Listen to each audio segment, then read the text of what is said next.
Hello, New Zealand. I'm Bob McCoskrie. Welcome to Straight Talk. This is episode number 85. Tonight we discuss New Zealand First wants to ban woke flags. Is this a good idea or just a distraction? When are statues and places of worship acceptable or not? We've got some interesting examples to test on our panel. Should Donald Trump be nominated for the Nobel Peace Prize, as an anti-Trump commentator in New Zealand suggested last week? The latest polling suggests that voters think Labor can solve all our economic problems. Have the voters forgotten why Labor was booted out of office 2 years ago? Or is the current government doing that badly? And if we have time, is it time to ditch the UN altogether? Let's not all shout yes at the same time. Let's welcome the panel, another illustrious lineup. And firstly, Simon O'Connor, who literally appeared on the screen 3 seconds ago. Simon, glad you could make it. Oh, look, I think that's fake news. I think it was at least 5 seconds, Okay. I can still see the steam coming off the floor as you skidded into the room. All right. Beside you, deep in the south, where it must be freezing, is there snow down there, Rodney Hyde? Oh, there's snow in the hills, and we had snow down on the bottom. We had 4 inches of snow last, weekend. It's freezing out there now. It's very cold. So we're getting those lovely days. Are those headphones you're wearing or earmuffs? Oh, both. Okay. No, it's extremely cold. I'd put a hat on, but one of your listeners complained. Oh, that's right. No, it wasn't about the hat per se. It was just the choice of hat, I think, was the issue. Anyway, I'll go back and check with them. Was it my Trump hat? Yeah. Oh, no. That one would have been okay. We are going to discuss that though. That's an interesting one. Nice little segue there. Nathan Sohuli, nice to see you again. Good evening. Yeah, good evening. Great to be back. Okay, and you're now. What are you? East Auckland, eh? Is that what we would say? East Auckland, yeah, definitely the greatest area of Auckland, in my opinion. Well, after the South Auckland. And then Sue Reid in Masterton, where it must be absolutely freezing, is it? It's pretty cold, but we're all ready for it. We got the fire going. And in between all the rain, so much rain in the last few days, but I've had a tui in the tree in the last week. So that's been enjoying all the rain. So lovely and life in the country. Okay, well, we're going to get straight into it because we only got through 2 topics last week because they just nattered constantly. So I know you lot will be a lot better controlled. So we'll get straight into it. Now, just a reminder, if you are watching across all our platforms, and for the first time, we're actually also streaming live on Substack. So if you're on my Substack, you'll see us there. So you can't miss us. In fact, we had a great idea. We thought we might live stream from one of the billboards at Eden Park, just so we can capture absolutely everybody. But if you are watching and you want us to see your comments or you want to enter and engage with us, you need to do it on the YouTube, Family First YouTube, or on the Family First Facebook. You can watch elsewhere, that's fine. But if you want to send a message to us, that's the way to do it so that it comes to my screen. All right. New Zealand First have announced a new bill. Oh, not that one. Sorry. I jumped in there. New Zealand First wants to introduce a bill to ban woke flags from government buildings. This was announced last week. Winston Peters said that government buildings are for all New Zealanders, should not be hijacked to force cultural, woke or divisive political ideology down the throats of others.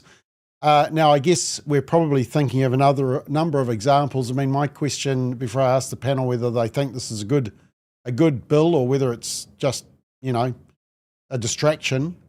I mean, this is one of the rooms in Parliament where they have all these flags. So does that mean that they would be then deemed to be illegal? Would it mean that Kiwi Bank can't be woke with their Visa card anymore? Does it mean that local councils can't chuck up these bus shelters? And does it mean that council can't spend money on pride crossings as well? Is that sort of deemed? I guess that's not a flag, maybe. Interestingly enough, just before I come to your panel, the Trump administration announced last week that they were going to start targeting rainbow crosswalks. They said roads are for safety, not political messages, and good on them. So I'll start with you, Simon, because you're the most politically correct here. Is this a good bill, or is it just, is New Zealand First guilty of virtue signalling? In some ways, it is more the latter. I think this is Winston trying to reinforce his credentials, the anti-woke credentials. I think he sees an opportunity here. So it's just one more bill and one more suggestion in the space, which is perfectly fine. That's how politics operates. I don't think it's a good bill, probably for the simple reason that of all the things I'd like to see our parliament addressing, the flying of flags, to me, isn't the biggest issue. The only other quick thing I would say, because I understand from your introduction you don't want us to talk for too long to get past at least two topics. Yeah, I was just kidding. I'm personally am sick and tired of a very inconsistent approach to what flags are allowed up and are not. I think you and I touched on it the other week that, you'll have trans and pride flags, you'll have Palestinian flags and so forth. But, if I wanted to put up the Pope Leo the 14th flag or something, or a flag for Easter and Christmas, it wouldn't happen. So there's terrible inconsistency, and I think that's what he's campaigning into. But I don't see it going anywhere, but he's succeeded on the very fact that people are talking about it. Okay, Nathan, being from the Free Speech Union, I am thinking that you might say, well, no, people should be free to put up whatever flags they want. Well, I suppose you're right. People can put up whatever flags, but this is not people. This is our government. Our government has a responsibility to represent all people, and I think the best way to do that is to just set a clear standard and to not continue to bow and lean to whatever's the hot topic of the day. I read that we will be discussing this, and I really thought about it. I think Simon's right. It is a bit of politicking. It's not the biggest issue that we're facing as a nation. And I thought, do I really care about flags? And I could come up with one scenario where I'd really care about what flag I was looking at. And it's if, this impending World War III we keep hearing about. I'm under enemy fire. I'm lying there and I look to the horizon and I see a flag peek over the horizon and I feel hope. And probably the only other flag other than the one with 50 stars on it would be the Kiwi flag. If I saw a rainbow flag, I'd probably be not that hopeful. If I saw a more of a culture flag, I wouldn't be that hopeful. So I think just the message that it communicates about who we are as a nation, some of the values that we hold, I think there's a lot of deeper meaning to our national flag. And I'd like to see it used more, to be honest. Yeah, it certainly unites us, that's for sure. I was interested, if Canada becomes the 51st state, does that mean that the whole US flag has to be redesigned? Maybe they haven't thought about that one, because that's a lot of flags if you've been to the United States. Sue, do you support this bill? I think we need to have the debate about what, these things are always up for discussion, aren't they? We haven't really had a debate about these sort of flags, because if you are opposed to these flags, then you're shut down pretty quickly. And I think Simon and Nathan are correct in that they're public buildings. You can do what you want on your private property. If we want to have an Israeli flag or some other, maybe an Australian flag for Australia Day, we would fly that. But these are public areas, they're public spaces. And by flying those flags, you are politicising those spaces. And when I go into my local library or my local council and I see these flags, they don't say to me that I'm part of the conversation, part of debates, that my views and my ideology undermined by these ideologies, because these flags represent ideologies. So their ideologies supersede anything that I would have to value to add to those conversations or debates or any meaning. So I think it's an important discussion. I think we can tend to sweep away these discussions and say, well, there's more pressing matters. But I think if we look at it in a bigger picture, these flags are representing ideologies that we are wrestling with as a nation. Rodney, do you agree with Simon that this is just Winston sort of drawing a line in the sand and saying, even if this bill doesn't get drawn, even if it doesn't get passed, we're still, we don't want to be woke? Yes, it is, but I support the bill 100%. These are government buildings that we pay for, and there's only one flag that should be up there, and it should be the New Zealand flag, which represents us all. Nathan is right. Flags are a very powerful symbol. It's what men in battle will struggle to hold and be uplifted by it. When you win a sporting event and you see the flag go up, it means a lot. Imagine if the rainbow flag went up. It would disgust us. I also think it's important that we protect those in charge of public buildings, because at the moment we know that even if they don't want to be putting a rainbow flag up, they're actually bullied to do so, or indeed the Maori flag. They're bullied to do so because the people behind these flags know how to bully. They're in a very small minority, but they push their views across, and if you oppose them, you're shut down and labelled a transphobe, and ultimately they're violent. And by Parliament saying, no, that's not an option to put up that flag on a public building or in a school, that would kill the debate stone dead. And we should understand that it's not just pretty flags that are being put up or different flags being put up. These are very powerful and potent symbols. The rainbow flag stands for now child mutilation and the ripping away of our children from parental responsibility. It also desecrates a Christian powerful symbol from God in the Christian Bible.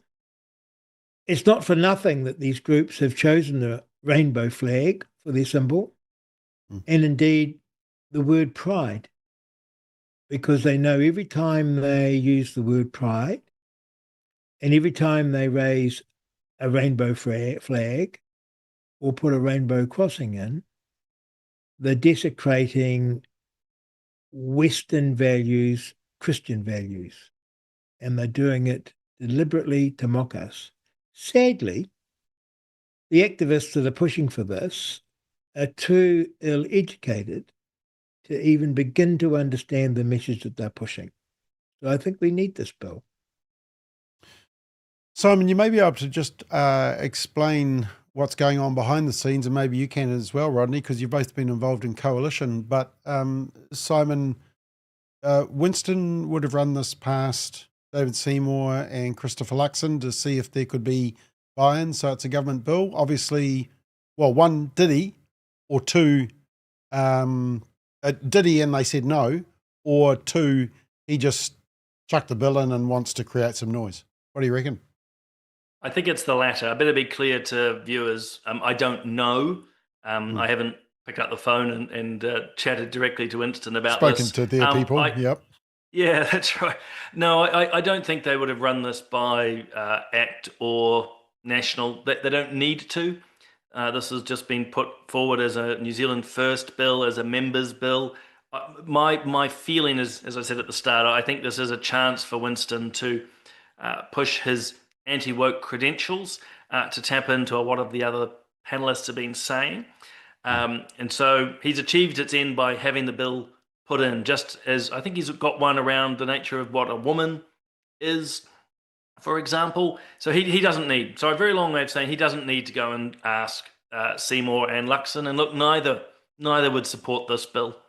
And so it'd be futile to ask them anyway. That's just my take. Rodney, do you agree with that? Do you think ACT and National would support this bill? If say, for example, it was drawn and they had to put it past first reading, would they support it? Well, just back up a little bit. It's not a Winston Peters bill. It's what's called a members bill, and the only person that can put in a members bill is an MP. Yeah. A minister can't, and so it's not in Winston Peters' name. And I think it was it's under Andy Foster. Mm-hmm. Which is kind of ironic, actually, because Andy Foster was the mayor of Wellington when they put the big trans flag on the Michael Fowler Centre. Oh well, he's got expert. So he's like you, Rodney. He has been redeemed. Yes, indeed. Hallelujah. Dear God, we are. Doesn't matter. We can all be redeemed. No, amazing grace. So it's a private members bill. A member doesn't even have to run it past his caucus. But it is always done, run it past your caucus. But this would have been the party itself deciding to do this and then put it in. They would not talk to their coalition partners because they don't need to. And the coalition partners won't be taking a position on it because they can just say, well, it's in the ballot. It hasn't come before Parliament. Most bills that go into the members' ballot never get pulled.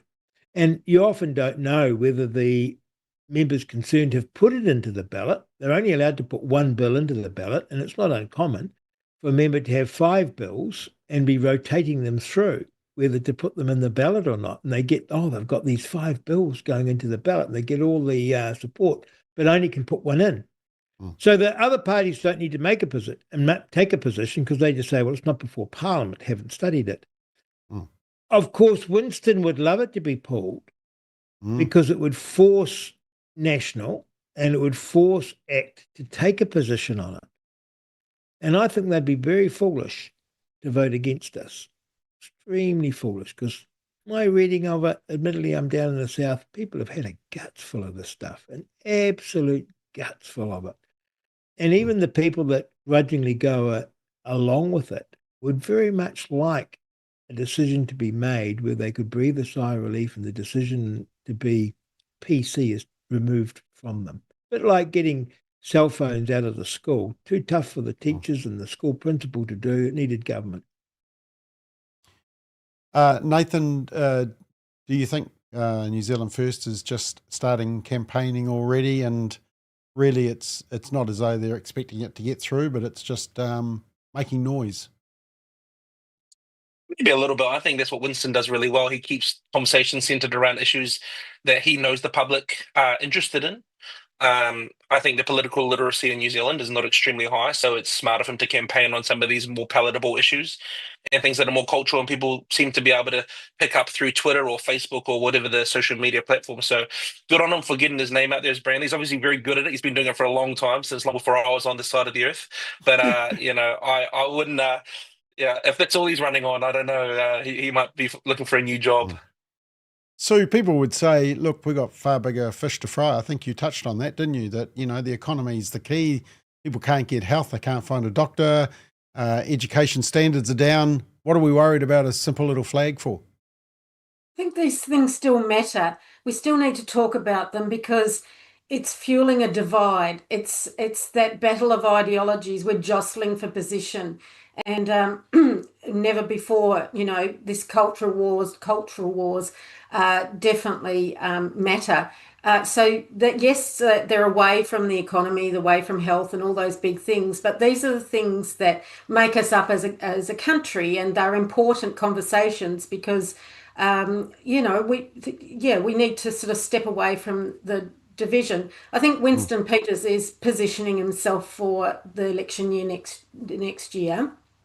No political party will tick all your boxes, but by reiterating, and in an election year it can be hard to get your messaging out, and across it's a cluttered environment when it comes to election years. And I think he's just reminding people and saying, well, you'll come to election year and you say you haven't done this and you haven't done that. And I said, piece by piece, bit by bit, inch by inch, he's just saying those things that do matter to us. And those little things, you may call it a little thing, but they matter to us as conservative people, as unashamedly conservative Christians. These things do matter for our freedoms, for our messages, for the lives that we want to live. They matter to what underpins society, what happens in our schools, our language. I bang on about a erasure of language as a woman. These things are really, really important, and we can easily just sort of dismiss them, but they're all part of the bigger conversation. Okay, let's just check some of the comments. And Kevin says Trump has evicted rainbow flags from federal buildings. So whose idea was it initially? Yeah, well, maybe Winston saw a great idea and adopted it. Murray says Rodney wants you to don your mega cap. There we go. Jackie says, I saw the Substack come up earlier, but I like using YouTube. Good on you, Jackie. You watch on the platform that you prefer, but I'm glad you saw it come up because that reminded you that we were on. Tanya says, lovely to see you and Nathan and Palmy. That's me and Nathan and Palmy the other week. That's right. Speaking at that conference with Nathan. It was very good, big crowd. Brent says, here we go. Well said, Rodney. You're not woke. That's Sue's husband, Rodney, so you got a fan there. Dee Dee says, look, when churches have the rainbow flag in their church, we have a problem, Houston. That's true. And I just have to show you these ones. These are from Dean. And what happens when I press? Look at that. He's written so much I can't even read it. The text is too small. And then he sent another one, and it's as small. I can't read that. So, Dean, I don't know whether you're using AI and you're cutting and pasting, but anyway, it's just way too long and I just can't cope with all that writing. I can't read that many big words. So, yeah, there we go. All right, let's move on to the next topic. And, team, I want to show you a couple of examples of religious things that have been racking up the local neighbourhoods. And I want you to tell me which of these are acceptable and which are not. How do we judge this? So we've got a couple of examples. Example number one is up in Waiwera, which is just north of Orewa, and lovely little settlement. And there's this big Buddha statue. This is the One News coverage. It's cement and iron now, but once complete, a 16-metre tall statue will tower over this Waiwera Valley hilltop, much to the dismay of neighbouring residents. The size is it's monstrous for a valley like this. The structure is a representation of Buddhist master Guru Rinpoche and belongs to Jeter's Grove Charitable Trust. One News requested an interview with the group, but did not hear back. Residents only learned of the building plans in recent months, and after raising concerns with council, were told the piece had been accepted as artwork under the Auckland Unitary Plan. In a statement, the council said artwork is permitted in rural zones without a consent, as long as it complies with other controls, which this statue does. However, if the structure is used as a site of worship, resource consent will be required. The council adding it's currently investigating reports of gatherings taking place on the site after footage of what appears to be a Buddhist ceremony was captured by a resident. Okay, so that one is upsetting the locals. And then there's one just around the corner from me as well that was upsetting a few people. It's enormous, bold, striking. Some would say it's beautiful, others that it's an eyesore. Perched on a hill overlooking the motorway, this new building dominates the skyline. It's not a cathedral or an abbey or a school. It's a temple, the new Auckland temple for the Church of Jesus Christ of Latter-day Saints. Okay, and there it is. It's a pretty spectacular building. You can't miss it. It's lit up in white. If you're going down the Southern Motorway, most people would be aware of it. There it is. It's pretty spectacular. Third example, let's go to the South Island, Rodney, and just up the road from you in Sumner, and they had some lights that were upsetting the locals. I'm here on Cave Rock in the Christchurch suburb of Sumner. Now this seaside town is divided over the navigational mast and the decision to illuminate it permanently every night. Although there's a historical precedent for illuminating the mast, some are concerned that the new configuration looks too much like a Christian cross. No. And object to religious symbolism being placed on a piece of public land. We've come to Sumner to find out what the locals think. The mast was erected on top of Cave Rock in 1864 and was used as part of a warning system to alert boats of Sumner Bar. It was first illuminated in the 1930s, but when the quake struck Christchurch in 2011, the lights went out. Well, that's what it looks like at night. Very pretty, isn't it? But it's upset some locals. Now, just a couple of other quick examples. In Porirua, there was a proposed 37-metre tall Church of Jesus Christ of Latter-day Saints temple in Porirua, which has upset some people as well. And then in, now where is this? This is in Karaka, which is South Auckland. There is a Hindu statue, large Hindu statue. And apparently it's a developer's latest project, a 40-foot statue of a half-man, half-monkey deity would be the largest in New Zealand. And just one more from Woke Wellington. You might remember the big hoo-ha because the Wellington Council was thinking about possibly giving permission to a mosque to make calls to prayer. So there's your examples.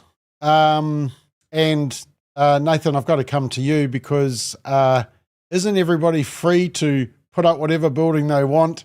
Really, there should be no restrictions. It's really just about different types of worship in the country. I mean, you make me sound like a bit of a libertarian absolutist here, Bob. No, I mean, I do think that if you own the land, if it's your building, I mean, there's an issue at the moment that David Seymour's commenting on about a family who has a commune or a homestead that they've developed property on and they didn't get proper consent. I think that if you own the property, if you're going to pay for the development, that you should be within your rights to do what you see fit. I think once the government or the taxpayer comes in and we're contributing towards some of these religious projects, I think that that's across the line. But yeah, like this is very Old Testament of me, but I think of the story of Gideon. I'm not worried about other people building idols because the bigger they are, the harder they fall. So look, it's not a concern of mine. If you want to pay for it and you want to put it up, I mean, I'm happy to not look at it. I don't have to go and be part of it or worship it. I've been to a couple of different temples overseas just for a gander. I mean, didn't really strike me as anything significant. But yeah, so at the end of the day, if they want to pay for it, if they want to foot the bill, go for gold. But if it's a tax dollars being thrown into that pot, I would definitely push back a bit harder. Okay, but when do you think it does become a problem in terms of the size or imposing on others? I mean, we have restrictions around how high you can build a house next door to your neighbour, don't we? Yeah, I mean, in Queenstown, you can't even pick the colour of your roof. I mean, that's up to the local councils and bodies to decide what are the parameters in that area. I agree that it would be extremely frustrating for a local in those areas, in those rural areas, to have artwork or supposed artwork. I do find it funny, the 3 stories we watched, they were only referred to religious objections when it was the cross, though. So that's very telling to me that we're not seeing these things for what they are. They are spiritual, they are religious, they're deeply connected to the unseen. And I suppose we as Christians or people of faith understand that a bit more and that there are deeper meanings and values to that. But I suppose we also hold, on the other hand, a belief and a knowledge that God is greater, God is bigger, and that no idol, regardless of how tall they build at 36 meters or not, is going to really stand against that power. So that's a very Christianese answer from me. Probably not a very great free speech answer, but there you have it. That's okay. It's a good one. Sue, I mean, do you agree when as a Christian nation and as Christians, or founded on Judeo-Christian values, is this just part of a diverse religious groups, and they're basically just building their buildings around us, and we just need to get used to it? I think we do have freedom of religion in our nation, and that's something that is to be valued. When you look at the proportion of sizes, if you had that big one in your area in the middle of New York, you would have a size that was in proportion. When it's out of proportion, it does change the landscape. I've actually watched that being built over the years as I've come up to Family First meetings and gatherings. And at one stage I asked a taxi driver, what are they building on the hill? And he goes, oh, it's the new police headquarters. So it wasn't. So there, he got that mixed up. But if you look at it proportionally, that's the issue for me. You can have your churches and places, but why are they allowed to build them to those sizes? That's a bylaw. And in bylaws is where you're getting the approvals and the changes. And we have council elections coming up this year, and they're very important to be keeping an eye on, to be looking at, because this is where these big monstrosities, I would call them, take shape. So it isn't our government saying yes to this. These are our councils, our bylaws, and the council making those decisions. Interestingly, I would say for the cross that looks like a Christian cross in Sumner, that serves a purpose. It has to be big because it is warning out to sea. So it has to be that size. It has to be lit up. If that light was projecting onto houses and they couldn't sleep at night, then it would be an issue. So I think we need to keep an eye on how they come to pass and in the bylaws.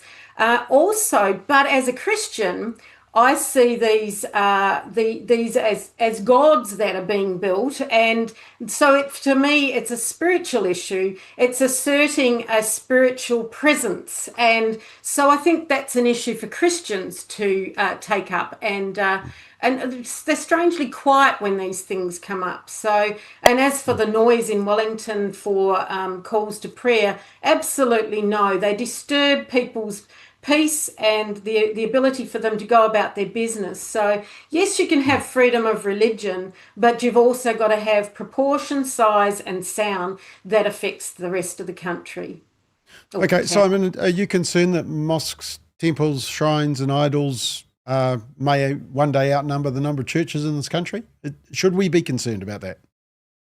Well, I think so, because there's a demographic change coming, which is, this is just a tip of an iceberg. You're going to see more and more idols, temples, mosques, and so forth. That's just demographic reality of the trajectory we're on. And I don't think New Zealanders are pondering that. If I was to pick up a little bit of what Nathan and Sue were touching on, it's complaints about Christian symbols. People get hot under the collar. And it looks like a cross. It's invoking Christian beliefs. Let's remove it, which is a different argument of what they're bringing up around the Buddhist statue. They're so focused on that, they're not realizing there's actually a whole vanguard of other dynamics coming through. And again, the call for imams to be yelling through the speakers in the morning is increasing. And New Zealand's got to find its moral backbone to draw a line and to have, if you will, the appropriate arguments to say, okay, there is freedom of religion, but it doesn't mean you have to be yelling through a microphone 5 times a day. I mean, with the Buddha statue, I'm a pluralist at the end of the day, strongly Christian. I don't believe in these things. I'm not a fan of idol worship or anything, but we do live in a free, open and pluralistic society, and so it's allowed. But I would draw a lot from what Sue was saying. It was my first thoughts the other day when I saw it. It's just the aesthetics.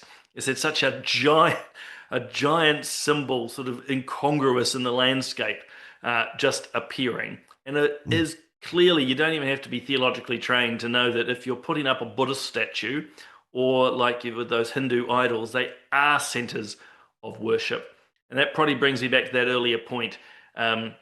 The planners and others at the council have willingly turned a blind eye and made excuses for this religious expression. Because I could tell you this, if I was wanting to slam up a giant cross, or I'll bring my Catholicity to bear and get those comments fired up, if I was whipping out a giant statue of Mary or the saints, all hell would break loose.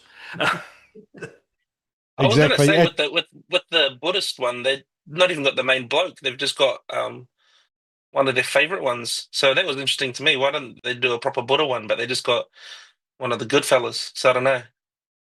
Okay, Tim just says the cross on the Palmerston North clock tower got taken down in the early 2000s. He reckons because of the influx of Muslims into the area. And I think, wasn't there an issue, Simon, with Mount Roskill, where there was a cross on the hill? Is it still there or something? I remember that there was some. There's been a battle over that. Yeah, there was a cross was put up, then I think it was taken down, and there's a push to put it back up. And again, most of the objection is purely fueled by an anti-Christian mindset in that case. And again, it's just what we've got to keep calling out, because I think once people knock down, they'll try, but if they knock down Christianity, I think they're going to get quite a fright of what replaces it. Okay, Rodney, should we even be worried that, they can build mosques, temples, shrines and idols, but at the end of the day, there's only one God that can change people's lives through the Holy Spirit. So should we be worried about this? Oh, I think we should. I think I've got 2 thoughts. One is multiculturalism has failed us. We had this naive view that we could become the sort of mini United Nations in the South of Pacific, and people from all over the world could come and enrich our society. But fundamentally, they would recognize the benefits of living in a Western society based on Judeo-Christian principles and Western democracy and values such as free speech and respect for human rights. That hasn't happened. Our society has been overwhelmed. And at the same time, we've had this multicultural push. Our fundamental beliefs in who we are and our history have been ripped away from us through an appalling education system, making up its own history.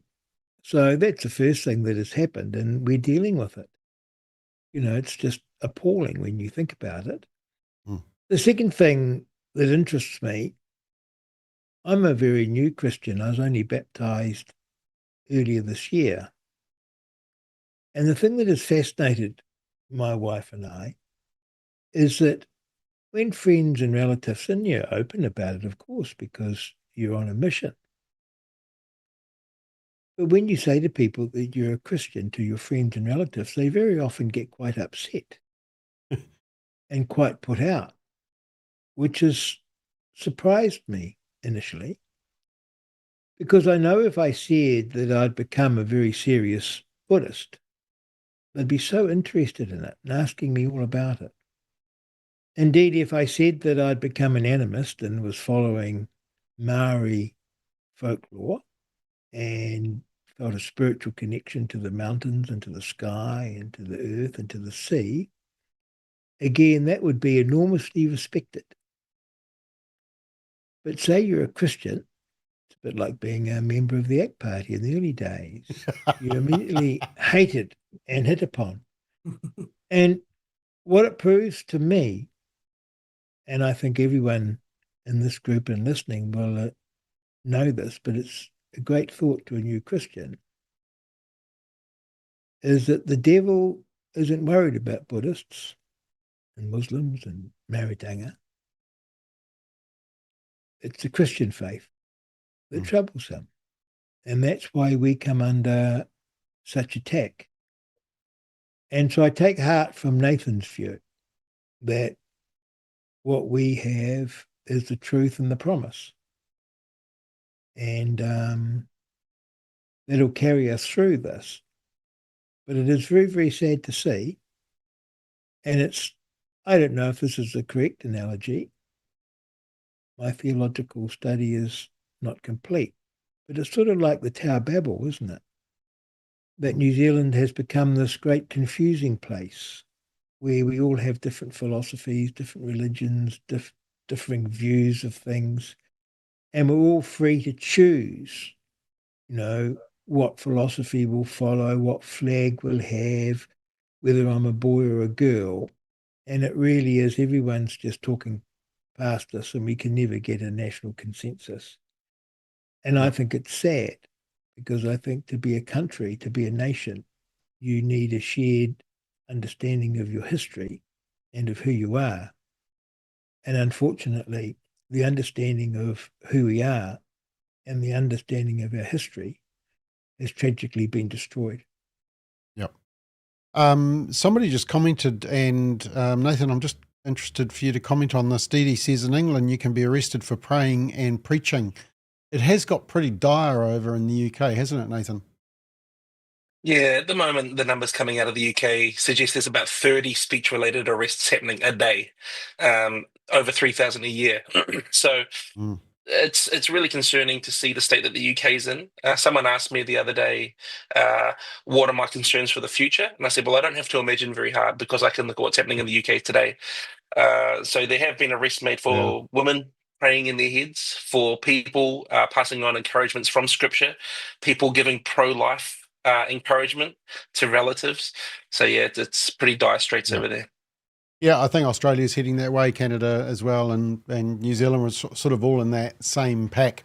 All right, let's move on. Just before we do, though, don't forget our conference is coming up at the end of next month, the Forum on the Family, and here are 3 reasons to come. Hi, I'm Dawn Hawkins from NCOSE, the National Center on Sexual Exploitation in the United States, and I'm looking forward to speaking to you at the Forum on the Family in 2025. Hey guys, I'm Israel Folau. And I'm Maria Folau. And we're looking forward to sharing our story with you at the upcoming Forum on the Family in August. It'll be the first time that we share our side of the story with you in New Zealand. We're excited to tell you about our experience, how much it has strengthened our faith, our marriage, and we hope that you feel very encouraged by it. We'll do an interview with Bob, and we hope you enjoy it. Hi, everyone. It's very nice to be with you today, and I'm really looking forward to joining you virtually in August at your Forum on the Family. It's going to be great. So there we are. There's a full lineup. Dr. Miriam Grossman, Dawn Hawkins, Israel and Maria Folau. As we said, the interview, because Israel, unfortunately, is playing rugby in Japan at the time of the conference.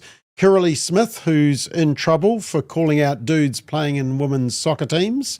Jeff Johnston from Focus on the Family, and Amanda Ackman from Canada, who will be talking about the euthanasia experiment gone wrong in Canada and what New Zealand needs to learn. So 6 great reasons, well, 7 if you include Israel and Maria as separate people. So 7 great reasons to be at the forum. But also we're recording a live episode of Straight Talk as well. And these panelists are going to be there as well. So if you want to meet these panelists in person, be at the forum. I mean, what could be better? It's going to be very exciting. Nathan might even have a shave by then, so it's going to be awesome just to get past security. Anyway, right, let's move on to our next topic and forumonthefamily.nz. Forumonthefamily.nz. Register today because it will sell out. Right, Matthew Hooton, who ain't no right-wing conservative, I don't think, he wrote an article in the Herald. He reckons Donald Trump deserves the Nobel Peace Prize. And there was also another article that I read that said, Trump deserves credit for ignoring the voices in Washington who counsel inaction out of an understandable but often paralyzing fear of unintended consequences. This was by the National Review editors. They said every president in this century has promised to prevent Iran from achieving the capacity to break out with a nuclear weapon, but Trump followed through on the talk. Both Israel and the US will have emerged from this war with more credibility regarding preemption against nuclear proliferators, a condition that one hopes will put the fear of God into rogue states thinking about pursuing their own bomb. Now, actually, since I ran this past you panelists, just to ask whether you agree with Matthew Hooton, and it's not very often you will, but maybe you will on this one, as well as what he's done in Iran. Also, I was reading up about the Democratic Republic of Congo and Rwanda and the peace deal that has been signed there, which is going to stop years of bloodshed, especially targeted at Christians in the DRC. So, but we don't get much of these reports, and they're certainly not glowing reports. They're always picking the little things to pieces, like, for example, whether he did something naughty and he said the F word. They seem to be more concerned about the F word than they were. In fact, I saw this funny image that came out just after him dropping the F-bomb.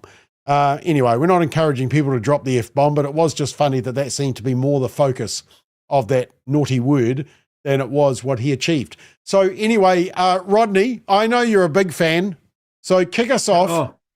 Does he deserve the Nobel Peace Prize, or would you prefer knighthood? Oh, both. Of course, he should get the Peace Prize. He should have got it for his first term in office, actually. I think he will get it if he can achieve peace in the Middle East, which he could well do. He's an extraordinary negotiator. So if he achieved peace in the Middle East, that would be amazing. And he could take Obama's off him because he caused so much death and destruction. And yet he got the Peace Prize. I think it's sad that Ukraine and Russia have become stuck in destroying each other in their youth, and even the great President Trump is struggling there. I think that's very sad. But nonetheless, we should be looking to President Trump's achievements. And everyone, included in the Middle East, breathed a huge sigh of relief that the mad mullahs didn't get nuclear weapons. They might have publicly tutted and said this is terrible, but no one can imagine Iran having nuclear weapons. So good on them. And so, Rodney, the critic would say that Trump said he would solve the Russia-Ukraine war in 24 hours after being elected. Obviously, that hasn't happened. Why do you think? I mean, we're 6 months on. So, is that a failure, or what's he up against, do you think? Yes and no, it is a total failure. But I don't think we can begin to understand what is going in the mind of Zelensky and what is going into the mind of Putin, because these seem to be two ridiculous men who are committed to keeping this war alive, and I suspect their leadership wouldn't survive the peace. So their leadership is tied into the war. And they're quite prepared to sacrifice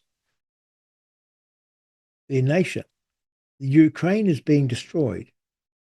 And it staggers me that we have Western leaders and the likes of Helen Clark and others and Chris Luxon cheering this on as though it's some great achievement.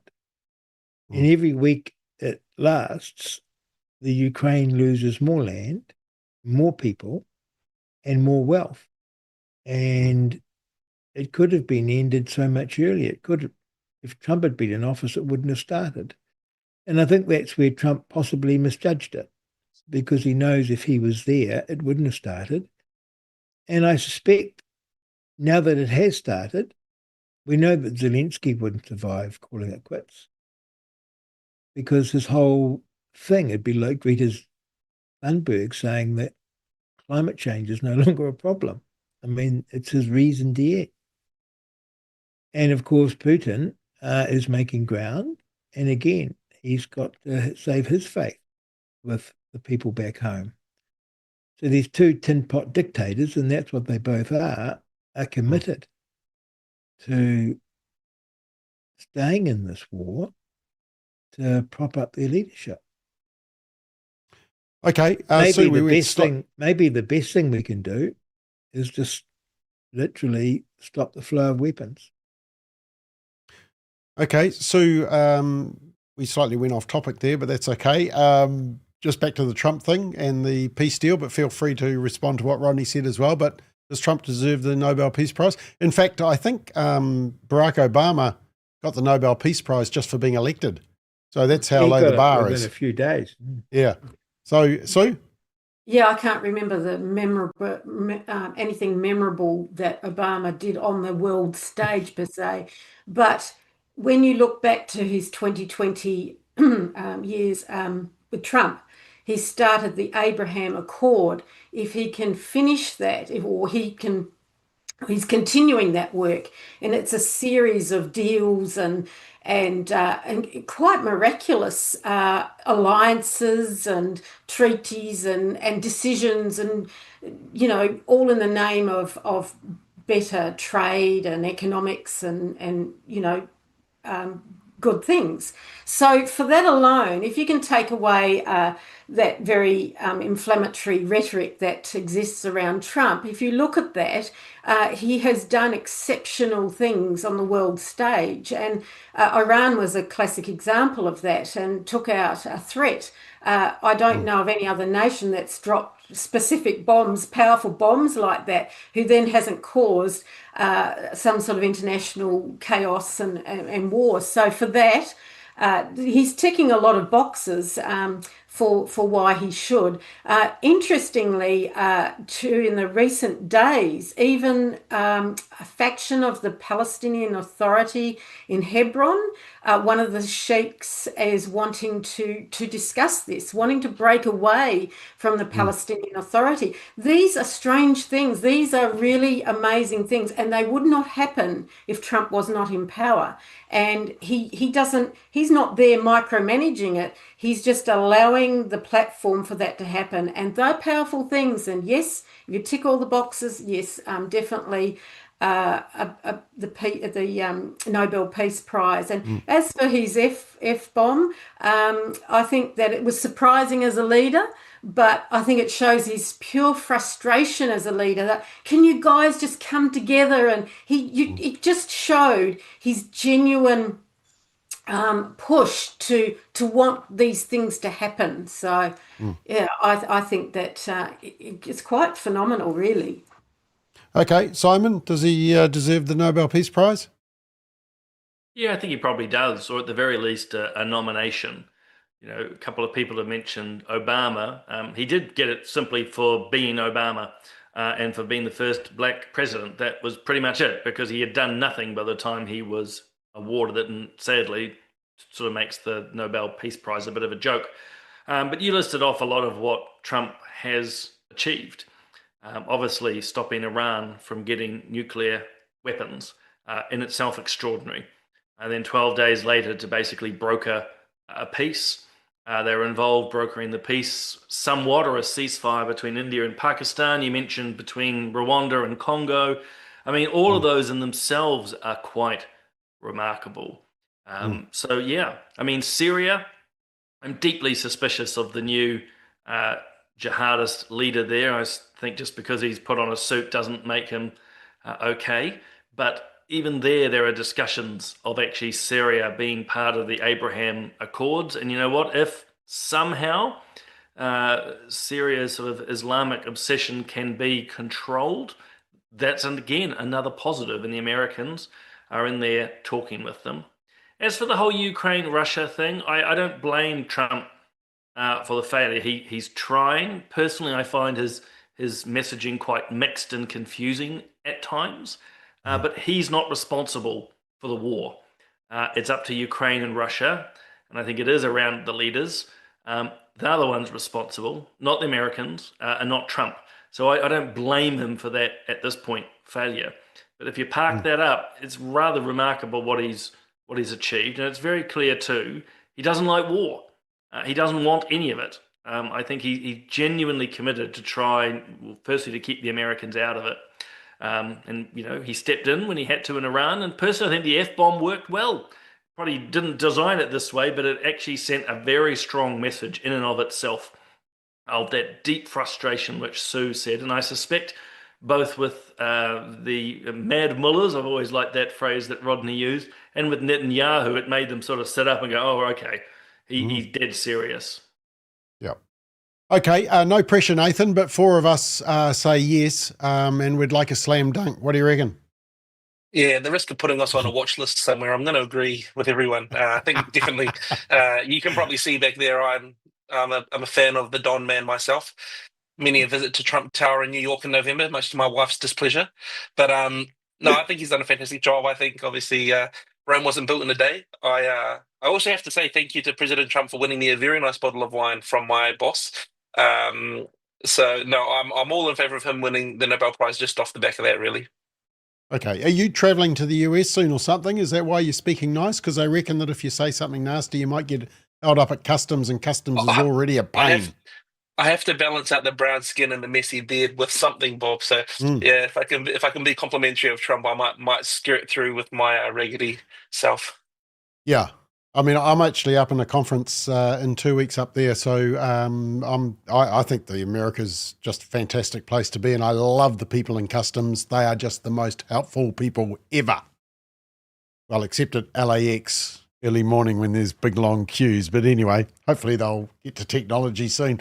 All right, let's move on. Oh, actually, I just did need to show this comment because I did laugh when I saw it. Neil says that the F is for frustration. So that's probably right. That summed it up. That's what you said, eh, Sue? And Natalie says the Nobel Peace Prize is nothing, it's worthless, but I love the slap in Obama's face if he does get it. So that may be true.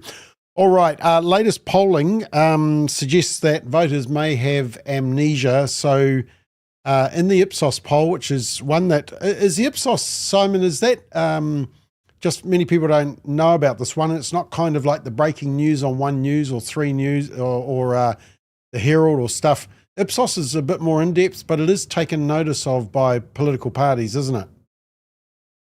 Yeah, well summarised. I'm not an expert and happy to defer to others, but it is a deeper poll, and it is actually very, very well respected. And I can say, having sat in caucuses, some of the screenshots you're about to share are very much what you look at. The overall confidence in the government, right, wrong direction, and then the breakdown of often the top 10, top 20 issues. Who's preferred, the red team or the blue team? Okay, well, let's look at that. So basically the top issues facing New Zealanders, inflation up the top, healthcare, back to the economy, then crime, lots of announcements on crime recently, housing, then back to poverty and unemployment. Oh, and then we finally get to climate change. And if you go right down, you see race relations. So the media are all over that. Yeah. Issues facing Māori has dropped 4%. So it's interesting what the media are all over, but the rest of us aren't. And then they ask, who can solve these problems? Now, this is what Simon was saying. You got the red team and the blue team. The blue team can solve 2 of the top 5, but people think that Labor can solve inflation, healthcare, even though they, in my view, totally confused the whole DHBs. Remember that fiasco? And then when you move down to some of the lower topics as well, look at all the reds. I mean, there's only one blue there, 2 greens and a Māori party. Has everybody forgotten what happened between 2020 and 2023 and why that red line plummeted and we booted out the Labor Party? So, Nathan, what's going on? Have voters got amnesia? I think voters are living day to day and week to week, and sometimes they don't easily remember. But I do think there's a special type of a memory will flood back when they're standing at the polling booth, when they're standing there to cast their vote. I believe. I think that, yeah, I don't know how much I trust polls in general, especially after the US election and some of the other polls that we see touted around a lot. I don't put a lot of weight into these polls. I've never been polled as someone who's fairly involved in the space, so I don't know who gets polled or how the polling gets done. Simon probably knows better, though he claims not to be an expert. He's definitely got a bit more insight. So yeah, the voters have amnesia. I think they have current struggles, and that is informing how they've been polling or how they've polled. But I think come election time, the economy seems to be on the up. I think National is actually doing a better job than they're being given credit for, and I actually think that come voting and come election cycle, when Labour still has no policies and I have to partner with Te Pāti Māori and the Greens, that common sense will prevail.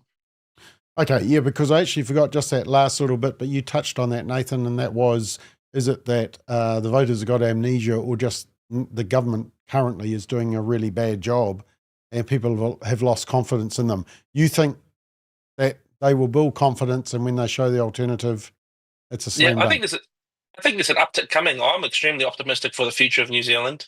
Maybe that's just me, but I do think that we will head in a more positive direction. I think the effects of that will take a second to set in for people, but I think it'll be hard to deny when you stand there at the voting booth that you're paying less at the pump, less at the checkout. I think people will actually think through that more critically, and especially Labour doesn't have any policies that the Greens want everyone to be coward punching and shoplifting. Te Pāti Māori's doing whatever they want to do. So I just hope that Kiwis at the end of the day think about those things, and I trust that they will. Okay, Rodney, should Team Blue be panicking? Absolutely. Look, I agree with Nathan. The prospect of a Labour Green Te Pāti Māori government is horrific for New Zealanders. But this national-led government is a shockingly bad one.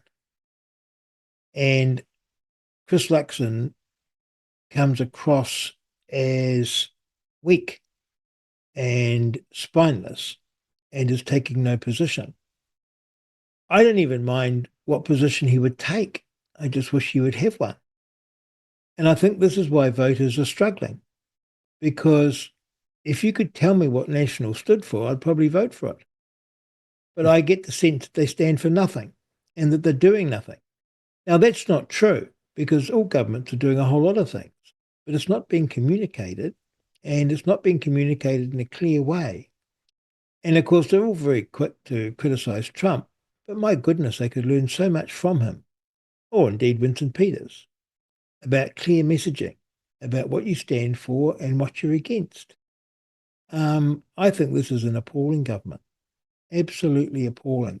And they had such an opportunity to come out of that previous Labour government and put a line under it and say, that's what they did. That's what they did wrong. This is what we're going to do, and this is why. They didn't. They just carried on. They literally just carried on. They might have slowed a few things down. They might have reversed a few things. But Christopher Luxon sees his job as straddling the middle ground and therefore appealing to the voters that used to vote for Jacinda Ardern rather than to mark a new course and a new direction for New Zealand and win New Zealanders to that new course. Okay, I think it's tragic.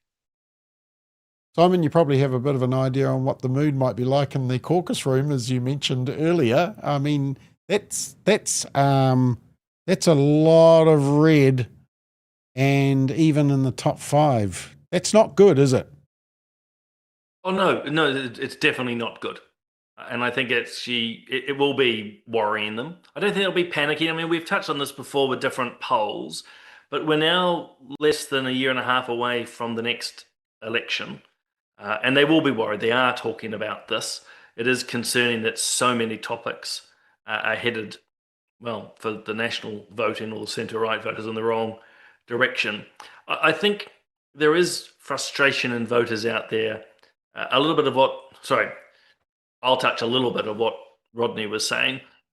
The optics coming out of National are not good, and often they're contradictory.